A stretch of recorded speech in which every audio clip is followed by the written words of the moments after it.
Are you feeling like you've suddenly joined some kind of vanishing act club? One day you're having a great conversation, maybe even a date or three, and then poof, they're gone without a trace. Ghosting can make you question everything, but the good news is it's often not the mystery that it seems to be. So today's episode is based on a client situation. She was being ghosted, not rarely, not occasionally, but often. And that's why today we're going to dig into why you may be getting ghosted too. And more importantly, what you can do to put an end to it. If that sounds at all interesting or intriguing, I hope you'll stick around because that's what's on the agenda. Look, texting can be a real double-edged sword. It's easy and convenient, but also a fast way to come on way too strong too soon. If you're peppering somebody with texts before they've even had their morning coffee, you might be setting yourself up for a ghosting situation. Why? Because rapid-fire messages can make someone feel like they're suddenly in a relationship that they didn't sign up for. It's like bringing a U-Haul to a first date. It's just too much, too soon. Instead, it's important to mirror their energy. If they're a once-a-day texter, try to match that pace. Slow down, slow the messaging down, and leave them wanting more, not instead feeling overwhelmed. Oversharing your life story is another one here. This one's really easy to fall into, especially if you're genuinely excited about somebody new. But telling someone your entire life history before they've even asked for it, it's like handing out a novel when they were expecting a postcard. Sharing every twist, turn, and chapter of your life too soon can feel overwhelming and leave the other person feeling like they don't have room to reveal their story. And really, it's just too familiar. So it's important to let the details of your life unfold naturally. Leave a little mystery. Give them some reasons to want to know more rather than feeling like they've heard it all within the first week or two or on the first date even sometimes, which leads me to number 3, which is jumping into relationship mode too quickly. It's easy to slip into the mindset of, okay, this feels right, or maybe this is official when you're excited about someone. But that's also one of the quickest ways to see the ghost emoji pop up on your phone screen. If you're bringing up future plans too soon, talking about vacations or holidays when you've only had a handful of dates, for a lot of people it can feel a little suffocating. Not everybody, but you don't know this person well enough to see or know if they're that type of person who it's going to freak out. Remember, relationships are like wine. They need time to breathe. If you're trying to uncork a relationship right away, slow down.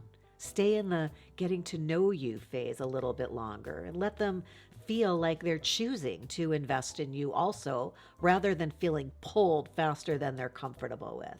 Number 4, people love when a partner is thoughtful and considerate, but nobody wants a people pleaser. Trying to be overly accommodating, always available, and bending over backwards for someone you really barely know can come off as, desperate. Are you ready to connect with your grandkids in the most fun and magical way possible, even if they live far away? Let me tell you about my newest obsession, Zoog. It's an amazing iOS app that makes storytelling an absolute blast. You record yourself reading children's books or singing kids' songs from their huge library, and Zoog creates magic, transforming it into an interactive experience.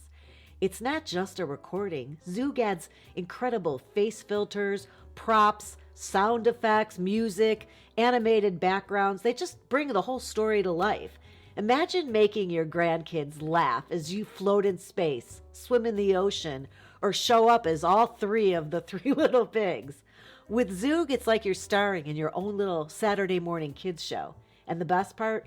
Zoog was designed with the help of grandparents, so it's super easy to use so that you can focus on the fun, not the tech. Whether it's a classic like Sherlock Holmes or a fun song like 5 Little Monkeys, your stories will be unforgettable.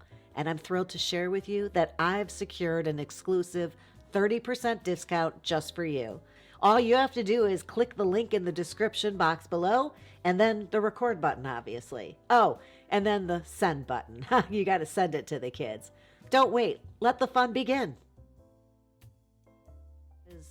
well, desperate. And it's a big reason people back off. It's because it feels like there's no challenge, no mystery, no chase. And while I'm not recommending you play games, you also don't want to go in the opposite direction so there feels like there's nothing between you and this other person being bound together so quickly. In truth, no one wants a yes person. They want someone who has their own mind, their own opinions, and boundaries. Next time you find yourself saying, yeah, sure, no problem, to every single suggestion or bending your schedule around them like a contortionist, take a step back. Have your own plans. Keep a little bit of your schedule to yourself.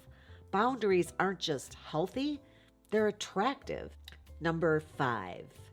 It's easy to think closeness builds connection, and that's true, but too much closeness too fast, that's where things go sideways. If you're trying to spend every waking moment with somebody and expecting constant replies, they might feel like they're already losing their personal space. And when people feel boxed in, they tend to do one thing or want to do one thing: escape. So the trick is to pace yourself.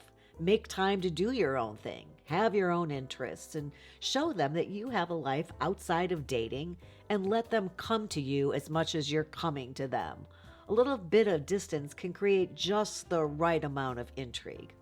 Look, people ghost for all kinds of reasons, and most of the time it's not even about you.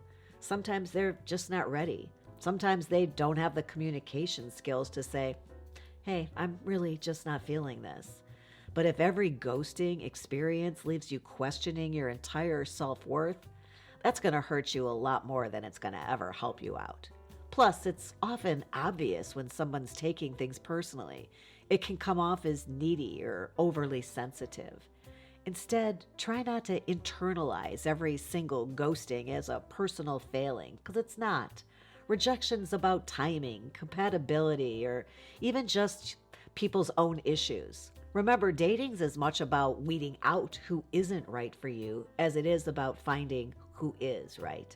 And here's the paradox. Being too unavailable can be just as off-putting as being too available. If you're playing hard to get or keeping things distant as a strategy, it can end up backfiring. The trick is finding that middle ground between I'm really into you and I've still got my own life. So if you're ignoring texts or canceling plans on purpose to keep somebody on their toes, ask yourself if that's the kind of relationship you'd like if the roles were reversed. Keep things relaxed and natural. Authenticity is attractive, so let that shine through instead of overthinking it. Ghosting stings, obviously, but a lot of it boils down to finding the right balance. Give a little space, don't over-invest too early, and let things develop naturally. It's about finding that sweet spot where you're engaging but not overbearing, interested but not desperate. I hope you found this helpful. If you did, you might want to check out this episode on Do They Like Me? Do They Really Like Me? Before you go, please give Mom her thumbs up. She deserves it. Well, unless you're the type of person that leaves grocery carts stranded in the parking lot. Don't forget to subscribe to the channel. I appreciate you being here today. And until next time, have a good one.